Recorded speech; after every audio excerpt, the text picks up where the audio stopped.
We're talking about being self-employed. Is it all that it's cracked up to be? Is it what you thought it would be when you said, okay, enough with dealing with a boss and being told what to do. I'm going to be my own boss. Well, how does that work out for you?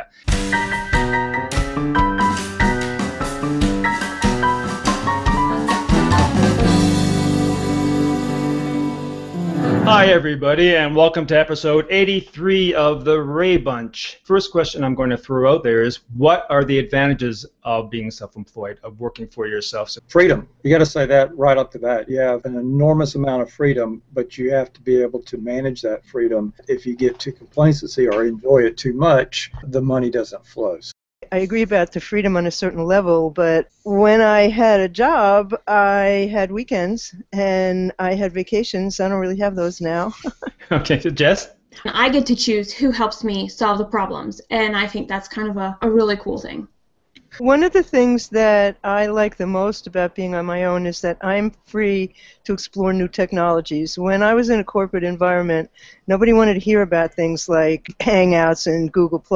That's an excellent point. I never thought of that. The opportunity to be an entrepreneur and sometimes the necessity to become one are coinciding in history. So this is a very exciting time to at least consider stepping out on your own. I agree totally with what Scott says, but it doesn't make up for laziness. Right. It's because it's easy or Cheers easy to that. to develop a platform. If you're a lazy person, it's not going to work for you. Well, some of this comes down to how good a salesperson you are, and there are a lot of people who are better at sales than they are at execution, and that's tough to compete with. And I'm really big into this thing because sales is actually, it's a way to solve problems and present things in a certain way. Conversation, being able to draw out in a way that you can listen and observe and repackage what you're seeing in a way that will help somebody find their answer, is also a skill, and those are different than the hard skills of how to use the technology. What are the disadvantages? Yeah, you're always chasing the money. I mean, that's for sure. You do have to always be on, and you're only as good as the last thing that you did, but that's the same thing in a job, really. It's just that you have to motivate yourself, and the question always is who motivates the motivator, and you have to be that for yourself. One of the things that you realize when you chase the money is sometimes you might have to take something that you really don't want to take. I think filling that pipeline is a big challenge. Sometimes we get these ideas in our head, and they're so perfect in our head, and it's like, this is great, and sometimes we delude ourselves and thinking, okay,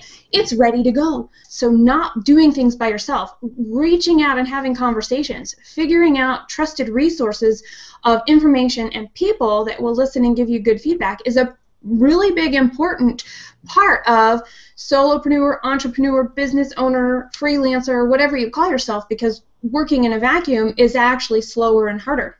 The collaborative marketing aspect of it, the collaboration aspect of it is crucial here, and most people don't do it. And I'm here to say that the internet greases the skids on this because it is so easy to collaborate and your reach is beyond your local neighborhood or your local community. You can get help from around the world. This is why I think this is going to be the era of the entrepreneur or the freelancer, the person who's working for themselves. The small guy is going to be able to deal himself into the game now. Going back to what you're saying, Scott, is that all those options are there, but not everybody, I don't think, is built for it. I think people can learn to problem solve. People can learn to listen. People can learn to understand how to be resilient and figure out all of the different things to bounce back and keep moving forward. And so whatever label you would put around that, I think those are skills for survival today in a world where our economy is changing. The way businesses and employees have relationships is changing. What we want out of our lives is changing. I'm going to disagree with that, Jess. I don't think it is a skill that you can learn. I think you are an entrepreneur or not. Dovetailing off what Scott's talking about, the internet has allowed so many people the opportunity.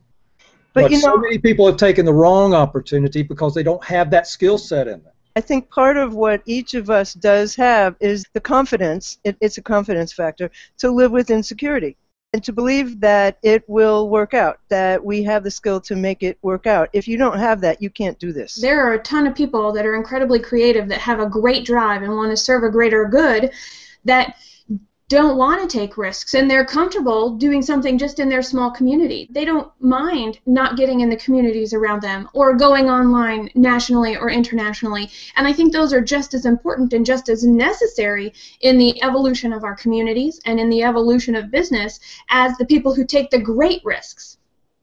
Thanks again.